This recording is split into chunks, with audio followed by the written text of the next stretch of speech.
Today we are going to be talking about back health and how to maintain the back and work with it. A lot of the times when we're working with the spine, typical injuries in yoga is when we dump into the lower back. And very common because we're not very aware of it and we're almost in survival mode and we just do what we need to do and that's fine. But there comes a time when you want to actually understand the spine. So we've got Katka here, who's going to be very generous in helping us out. And we're going to show you some movements to help bring your awareness to the back, but also to open up through the front body. Because a lot of the times we are dumping into the lower back, but we want to think of the spine. And we're all very individual in this way, because some of us have lordosis or scoliosis. Most of the time it's a neutral spine. But even still, we want to avoid compression. And compression is when two bones start to rub together and they cause discomfort in the lower spine. We want to think about lengthening and creating space between each column of the back. And a nice way to do this is to stretch the upper chest. And at the beginning you think, oh, I'm quite tight, you know?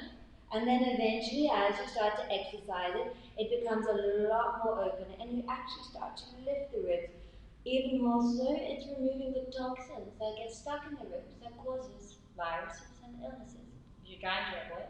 So, all the pollution that's stuck in there, that is also going to be moved out as well.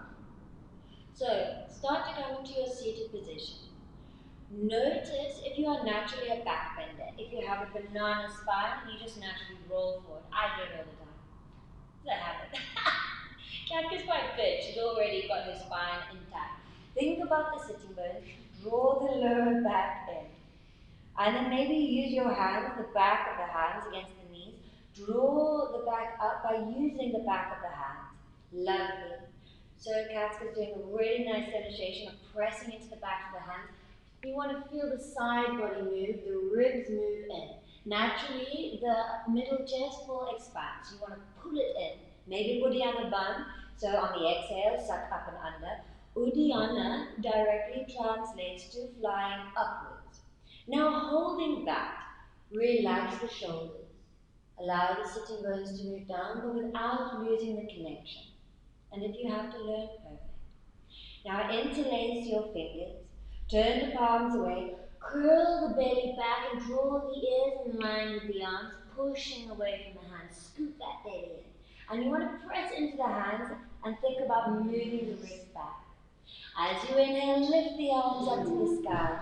Suck in the belly, now close the lower back. If you naturally bend, bring it back in. Hands behind the head. Once again, keep that back nice and neutral, especially if you tilt. Now we're going to move with the upper chest. So as you inhale, open up the chest, press the head into the hands and open the arms. As you exhale, squeeze the belly in, close the upper back and draw the elbows towards each other. As you inhale, full breath, lift, stretch and push up from the back of the body. Exhale as you curl under, scoop and bring the elbows towards each other. Good. And continue this for a few more rounds. And naturally the pelvis will move by itself. If you have a healthy pelvis, you don't have to worry too much. But if you have an unsupported lower back, you need to start working with the upper back and start to shorten the tendons around the pelvis, creating stability. Curling under, push the ribs away. And now this time, when Katka opens up, I want you to push up through the ribs, change the breath, and expand the ribs. Like you're breathing, detaching the ribs off center. And then exhale and release, elbows move towards the center. Come to a neutral position, come off any bricks and roll into a 4-point kneeling. We're just going to assume that your wrists are open, but if you need to, do some movements, open up those wrists. Now once again with cat-cow, a very common issue is the lower back area. And then you walk around, you have a sore lower back. Main thing is not to use it in cat-cow. Use the upper chest. So, first cat-cow is going to curl her chin to chest, press into the hands and round her back, scooping the belly from the navel up. If this detaches, be mindful to keep connecting. Now, if you want, you can tuck the toes. If your toes are sensitive, don't worry. Press into the fingertips and rock with this bubble back, forward and back. Like you're trying to press all the back muscles on either side of the spine against the back muscles, against the back. And this will create awareness to the joints. You know what you're working with. Now as you move forward, you want to shift the weight forward, drop the navel but leave with the upper chest into a cow, look up to your third eye. Feel like the chest is lifting, maybe press into the hands and lift more through the ribs. As you exhale, curl under through the chest, shift the weight back towards the hands, forward. Yes. Stay there, press into the hands more and see if you can press the back of the skin away from the ground, like someone's got their hands on your back, pushing those hands away. Lovely. As you inhale, draw the chest open and long, lengthen up. Think about the ribs lifting and stretching. And then as you exhale, moving that upper back under. How is your lower back with this? So naturally the pelvis is going to do its own thing. You don't need to think about that right now. Shifting the weight forward. And then maybe you want to start making your chakras, moving into wheels of energy, curving the hips towards the heels and back towards the ribs. And at the same time, while you start to circulate around your body, you don't want to hurt the wrists or the toes. You want to open them up if anything.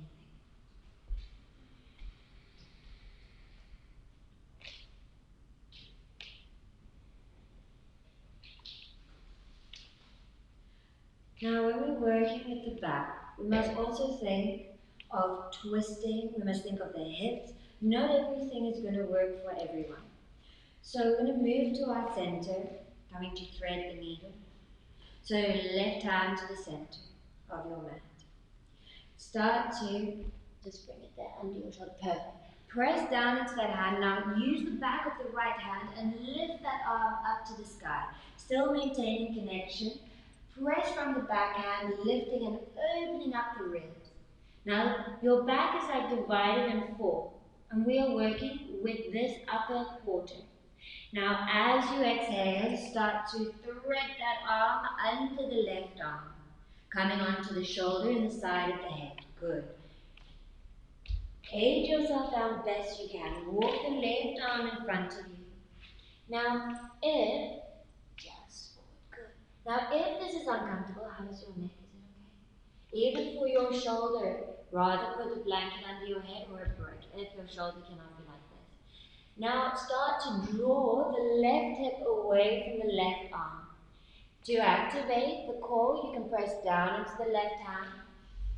As you inhale, feel the lengthening. Exhale, release. And you want to think about actively moving the right hand away while the left arm also moves in the opposite direction.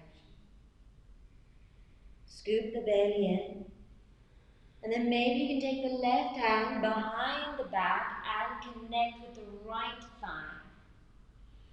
Now from here, you don't want to hurt the shoulder because it's not a shoulder stretch. It's a back twist. So shift the activation from the shoulder and squeeze in the navel and think about stretching the skin. And therefore, if the arm goes more around the back, perfect. But don't make that the goal. The goal is to open up and twist.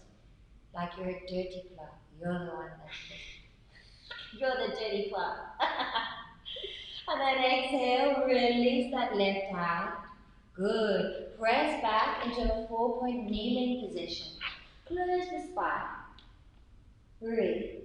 Maybe you'd like to do some circles or cat-cow. Release that. When you are ready, start to move the right hand to the center. Draw the belly and press into the fingertips. If you are double jointed, you see what he's doing. Gently do a little bend. This is yoga. We have to think of all the things. Then lift the left arm up, press into the back of the left hand. The more you more awareness to the back of the left hand, the more this is going to open. Think about the hand on the floor, press into it and lift high. Squeeze in the navel. Relax your face. Where you look is where it's going to go. And then exhale, taking it down, thread it through to the right, scoop in the belly, and then wander that right arm forward. So once again, shifting that right hip back, navel into the spine. Think about opening up to the upper back. And on the exhale, you're going to deepen. If you want to press into the hand, you're welcome. If you're ready to wrap it around, please do so. Think about the shoulder blade and the girdle, all of that. Work your way around it. Like a river, it's never bashing into the rocks constantly. Eventually, a river will flow around smoothly, but you have to connect it back. So thinking about shifting the skin. And when you find your space, be there. Maintain it. Awareness to it. And then gently relax that arm back in front of you. Come back into your 4-point kneeling. Relax the shoulders, shift around the hips.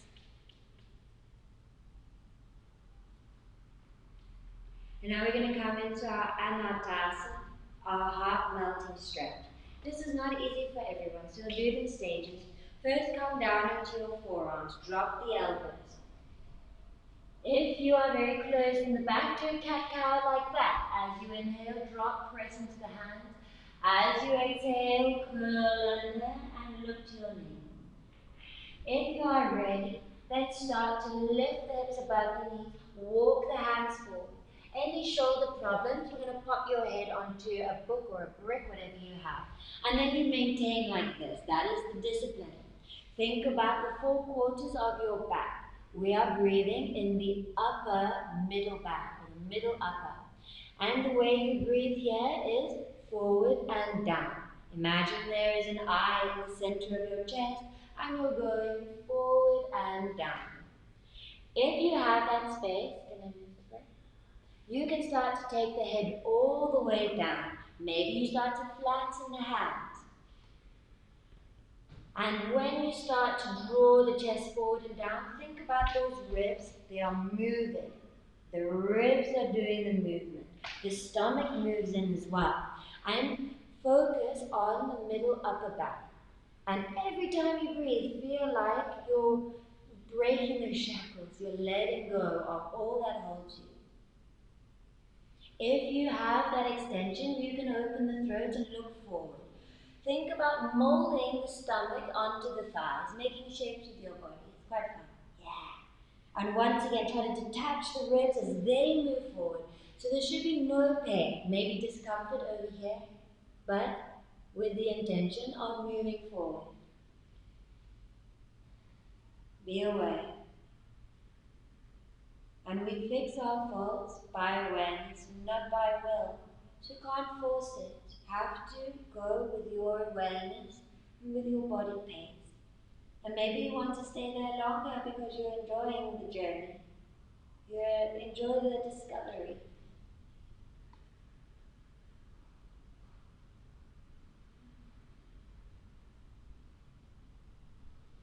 Starting to press down into your hands, connect the ribs into the core. And then moving yourself very gently into a 4-point knee. Maybe drop the forearms if your lower back is quite stretched. It doesn't matter. He's not true to his word, he's not true to Sanya.